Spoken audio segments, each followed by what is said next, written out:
It wasn't at all like going to the dentist's. It just felt very sort of homely and friendly, really. Before I discovered 21D, I was kind of falling out of love with my teeth. They were giving me a few problems, especially with gaps appearing. I did have some missing teeth, which made it that I was only able to chew on one side.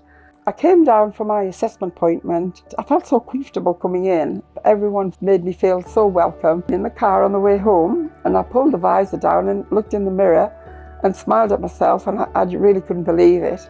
It was such a transformation. I had a bit of a film star smile, which is maybe the first time ever. I didn't any longer have a gap in my teeth. I couldn't wait to show my friends and family. And every mirror in the house, I kind of stopped and looked in and smiled at myself. So it's a wonderful feeling. My family and friends, they were really pleased for me.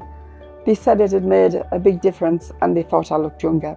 Can all do with a little bit of help, looking younger.